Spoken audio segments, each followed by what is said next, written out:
Bonjour tout le monde! 오늘은 오랜만에 프랑스 대학과의 인터뷰를 준비했어요. 오늘 알아볼 학교는 파리에 위치한 패션 학교 ICP입니다.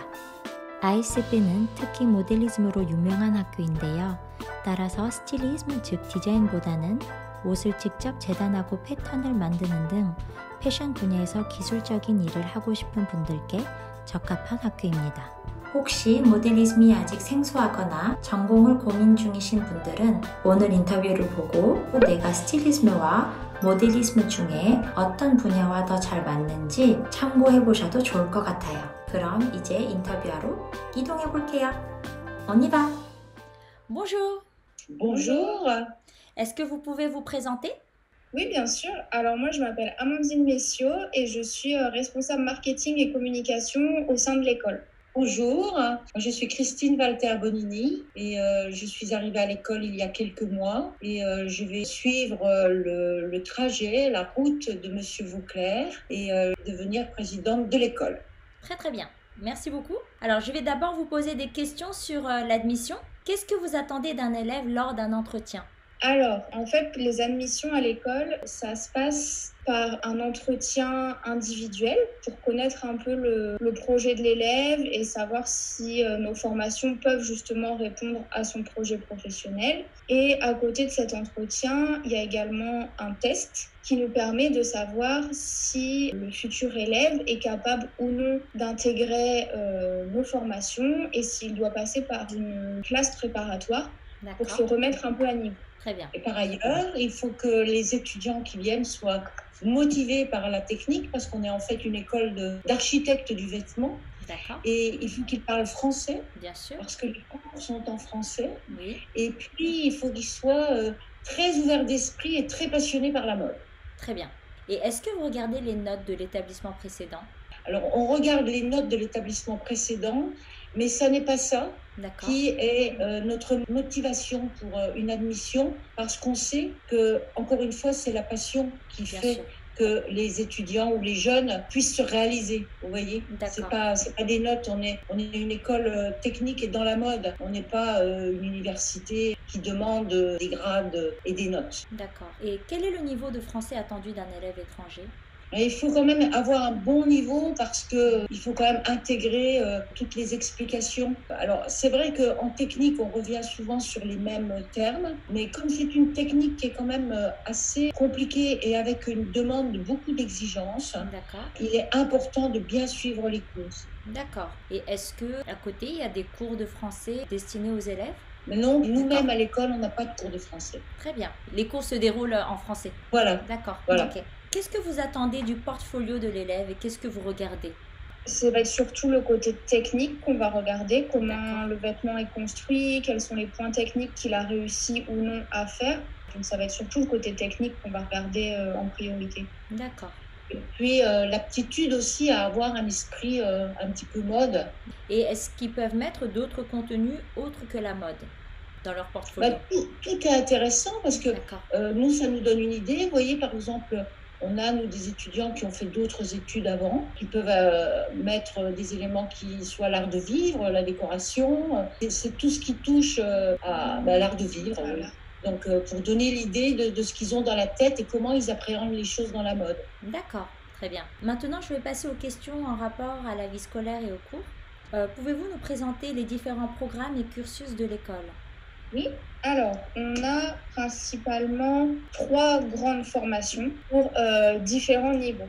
Donc la première formation qu'on propose pour notamment les débutants ou les personnes qui n'ont pas un niveau technique assez élevé, c'est ce qu'on appelle notre cursus préparatoire au modélisme, où on va apprendre toutes les bases nécessaires pour savoir construire un vêtement et pouvoir suivre après les cours de modélisme. Ce cursus préparatoire, il est disponible en 2 versions. Donc, il y a la version classique qui dure 11 mois avec des stages en entreprise. Et on a une version intensive pour les personnes qui ont moins de temps, qui là va durer 3 mois et il n'y aura pas de stage en entreprise. C'est uniquement à l'école. Ensuite, on a notre formation principale, notre formation phare, qui s'appelle modéliste international du vêtement. Et cette formation-là, elle est disponible en 2 versions. Donc, il y a une version à temps plein et une version en alternance.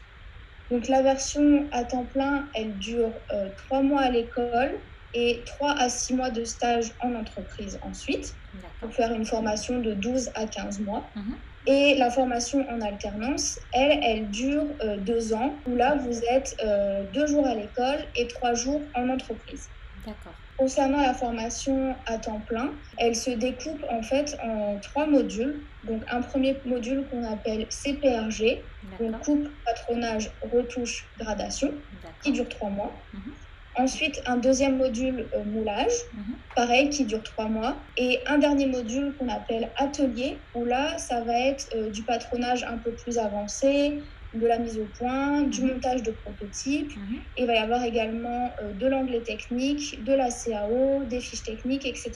Et chaque bloc de 3 mois, si on le souhaite, c'est possible de le suivre seul. Par exemple, si on n'a que 3 mois à accorder à une formation, et qu'il n'y a que le moulage qui nous intéresse, par exemple, on peut faire uniquement 3 mois de moulage.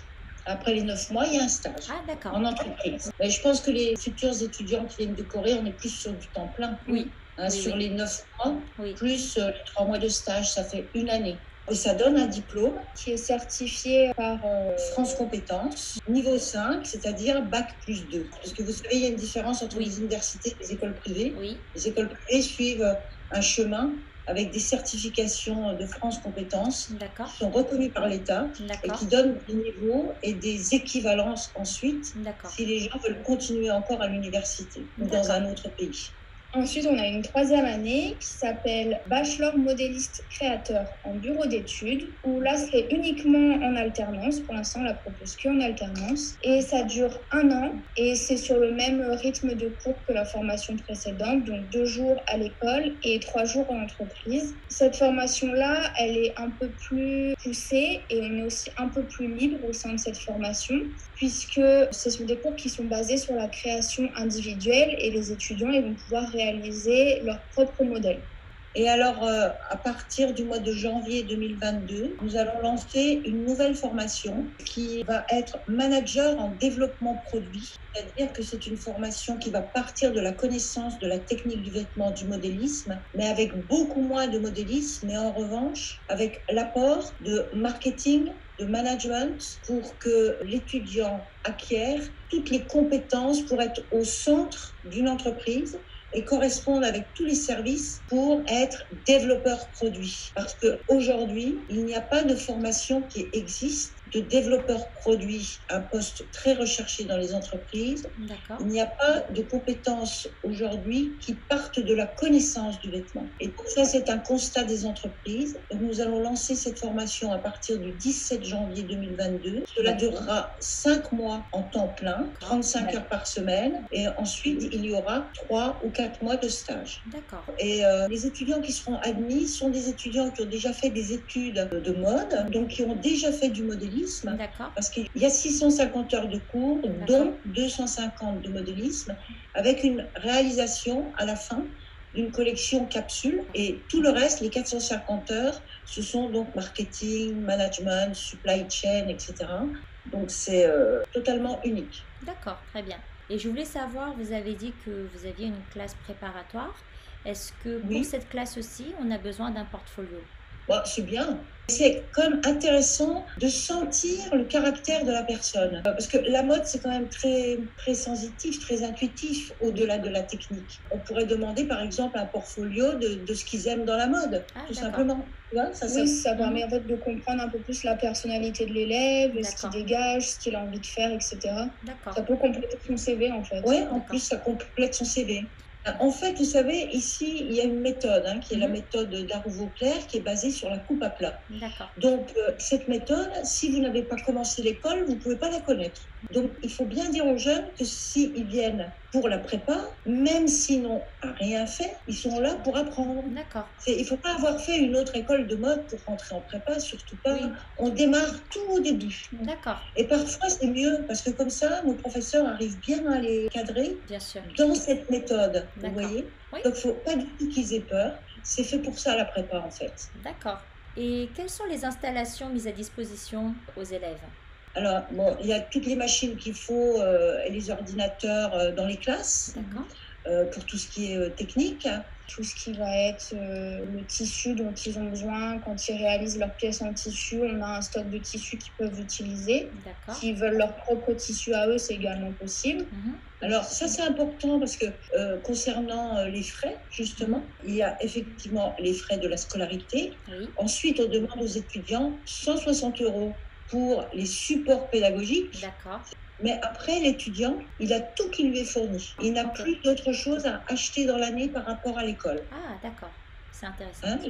Il n'a pas à acheter, comme disait Amandine, ni les tissus, ni les machines, ni les bustes. Tout est dans l'école. D'accord, très bien. Et est-ce que les élèves, ils auront peut-être l'occasion de collaborer avec des marques reconnues pendant leur scolarité? Oui, les stages, on a quelqu'un ici qui s'occupe des stages. On a des personnes qui ne font que ça. On a des partenariats avec des entreprises. On a un contact sans arrêt là, en ce moment pendant qu'on est en train de parler. Il y a quelqu'un de chez Lanvin qui est là pour discuter. On place les gens quelque part tous les secteurs de la mode. Ça peut être dans le luxe, ça peut être chez Chanel, ça peut être chez Hermès. Il y a vraiment une très très grande ouverture et on a ici 2 personnes qui justement sont là pour développer les partenariats. D'accord, très bien. Et est-ce que l'école a un style, on va dire, en particulier? C'est l'exigence de la technique. D'accord. Parce que c'est une rare école qui reste en Europe en tout cas, et qui se concentre sur la technique avec une grande exigence. Les définitions doivent être impeccables et c'est vraiment la marque de fabrique justement dans les entreprises. On a beaucoup de demandes pour des stagiaires ou des alternants parce qu'effectivement c'est très qualitatif. Voilà. Et pour les élèves étrangers, c'est pas trop difficile en fait de trouver un stage ou un travail après? Les jeunes asiatiques ont une très bonne réputation parce que d'abord ils ont la main, ils sont rigoureux dans le travail, ils sont très ouverts. Donc on a même des entreprises qui nous demandent s'il est possible d'avoir quelqu'un, parce que comme il y a aussi beaucoup d'échanges avec l'Asie, souvent il y a aussi la langue qui les intéresse, en plus du français, de pouvoir parler ou coréen, ou japonais, ou chinois. Et on a des demandes vraiment spécifiques. Donc non, on n'a aucun problème par rapport à ça. Ah, très bien. Paris, c'est quand même une plateforme qui est très internationale. Donc, on a cette chance. Oui. Bah, ça, c'est la dernière question. Pouvez-vous dire un dernier mot à nos élèves qui souhaitent entrer au sein de votre école? Mais welcome. On ne demande qu'à une chose, c'est pouvoir justement les rendre nos ambassadeurs des méthodes et de la qualité française à l'international.